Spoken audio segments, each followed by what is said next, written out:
याद रखो, आज हम पढ़ने वाले हैं किरचॉफ का नियम। किरचॉफ के नियम पढ़ने वाले हैं। किरचॉफ के नियम में क्या है कि भाई हम इसके द्वारा क्या कर सकते हैं, इसके द्वारा हम किसी भी जटिल परिपथ को जिसमें धारा की दिशा को समझना बहुत मुश्किल होता है, उनको हम आसानी के साथ इस नियम की सहायता से हम प्रूव कर सकते हैं। ठीक है, तो इसमें क्या करेंगे, सबसे पहले जटिल परिपथ को किरचॉफ के नियम किस लिए बनाएंगे कि जटिल परिपथ के अंदर धारा का जो प्रवाह है उसको हम किस तरीके से दर्शा सकते हैं, किस तरीके से उसको सॉल्व कर सकते हैं, वो हम कर सकते हैं। किरचॉफ के प्रथम नियम है और सेकंड लॉ भी है हमारे पास, तो हम किरचॉफ का प्रथम नियम हमारा पढ़ते हैं। किरचॉफ का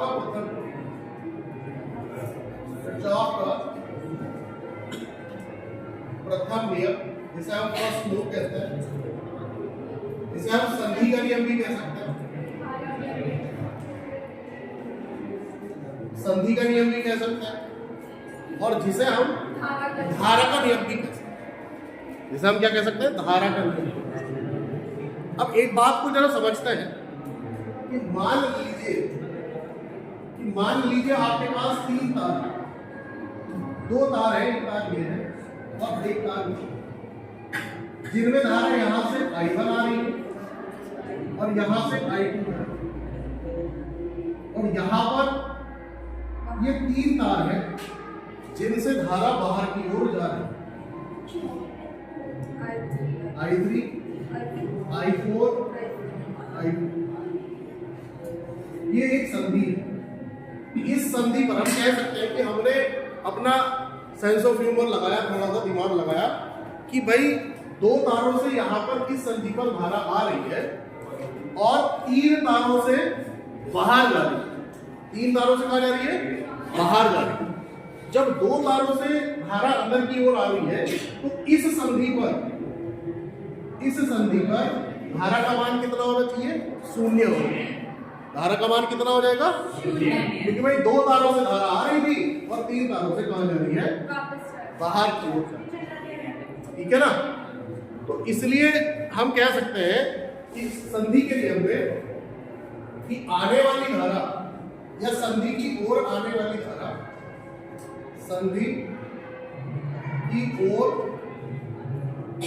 आने वाली धारा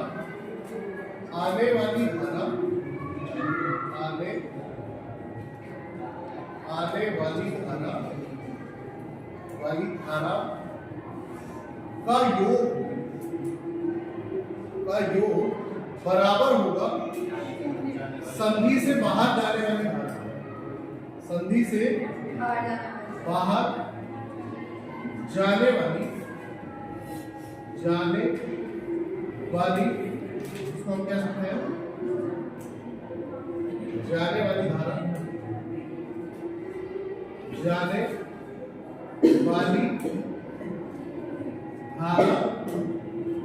के योग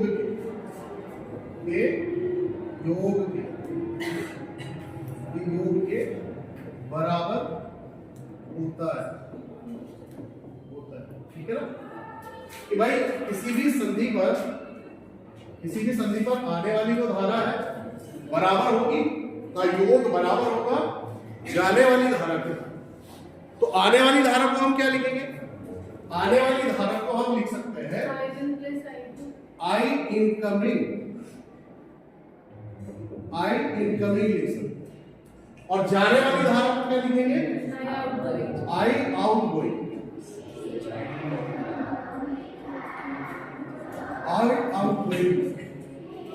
सही है ना। अब इस परिपथ के अंदर अगर देखें, इसके अंदर अगर देखा जाए तो इसके अंदर क्या हो जाएगा, भाई हमारे पास जो I1 है इसको अगर हम देखें तो हमारे पास क्या हो जाएगा, I1 जो अंदर की ओर आ रहा है उसको हम I1 प्लस I2 के रूप में लिख सकते हैं। इसको लिख सकते हैं I1 प्लस I2 के रूप में। और जाने वाली धारा कौन सी है, I3 है, I4 है, I5 है, तो इनका योग हम लिख सकते हैं इसको I3 I4 प्लस I5। इसको हम और भी तरीके से लिख सकते हैं, सिग्मा आई इनकमिंग लिख सकते हैं। क्या लिख सकते हैं? सिग्मा आई इनकमिंग लिख सकते हैं,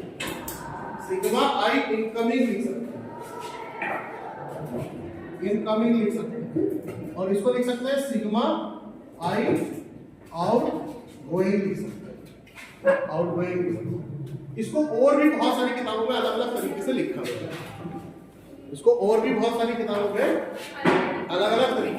गया है, सबसे पहले समझते हैं, एक बार ध्यान से समझते हैं कि भाई एक बात को ध्यान रखें कि जब एक धारा यहां से आ रही है, दूसरी धारा से दूसरी धारा जा रही है, तो आप समझो कि यहाँ जो धारा है, क्या इस संधि इस धारा को अपने अंदर समाहित कर लेगी? ऐसा तो नहीं है ना। तो जितनी धारा यहाँ आई होगी उतनी धारा कहाँ चली जाएगी? बाहर चली जाएगी। यानी कि संधि पर, यानी कि जो हमारे पास मिडिल पॉइंट है उस पर धारा का मान क्या हो जाएगा? 0 हो जाएगा। तो इसी तरीके से हम दूसरे शब्दों में इसको ये भी लिख सकते हैं, अगर लिखना चाहे इसको हम लिख सकते हैं कि अगर हमें लिखना है कि I1 जो हमारे पास प्लस का है, I1 प्लस I2, और ऐसे ही इसको उठा करके इधर की तरफ ले जाए, तो हमारे पास वैल्यू का मान कितना हो जाएगा? माइनस हो जाएगा। यानी कि हम क्या कह सकते हैं? हम कह सकते हैं कि भाई माइनस के I2 minus I3 minus I4 minus I5 equal to क्या लिख सकते हैं? 0। अब इनके बीजगणितीय योग को, यानी कि हम अलजेब्रिक एडिशन अगर देखें तो कहीं पर माइनस और प्लस होता है, तो हम उसको कैसे लिख सकते हैं? सिग्मा आई, समीशन आई है, सिग्मा आई लिख सकते हैं। तो समीशन आई इक्वल टू क्या लिख सकते हैं? 0। अब ये एक और बात समझ में आ रही है कि ये आवेश संरक्षण नियम पर आधारित है। इसके नियम पर आधारित है। कई बार एक नंबर का क्वेश्चन बन सकता है कि यह किस पर आधारित है? तो क्या लिखेंगे? आवेश संरक्षण नियम पर, आधारित है, ठीक है ना? आवेश संरक्षण नियम पर आधारित है। तो हमें इससे ये पता चला है कि भाई किसी भी फ्यूज के अंदर, किसी भी अगर हमारे पास परिपथ है, उस परिपथ के अंदर 2 तारों से अगर धारा आ रही है या 3 तारों से धारा आ रही है, तो हम उसको 5 तारों से बाहर ले सकते हैं।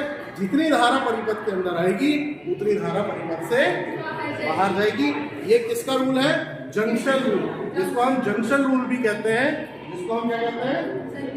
संधि का नियम भी कहते हैं, ठीक है ना? आप बता रहे हैं इसको, और इसके ऊपर फिर हम एक न्यूमेरिकल देखते हैं कि किस तरीके से बोर्ड के अंदर न्यूमेरिकल आता है, ठीक है?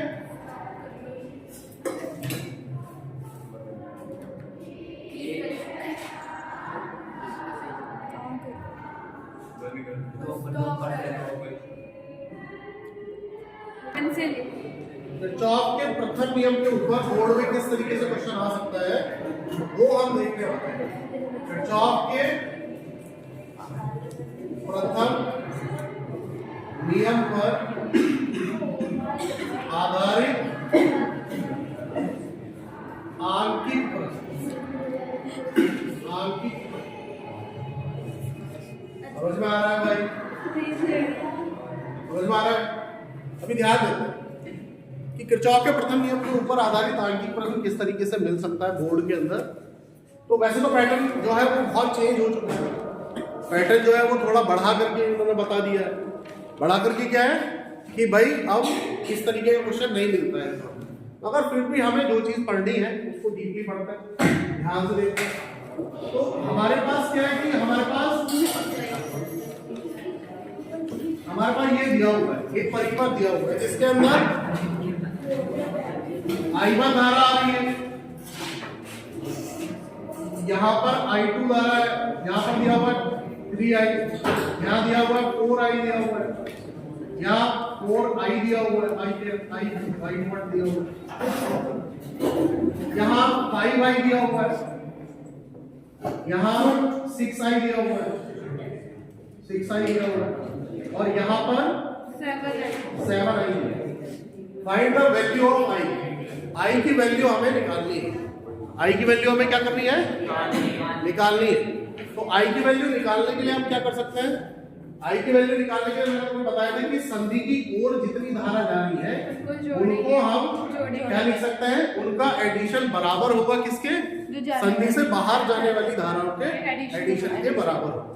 तो संधि की ओर कितनी धारा आ रही है? आई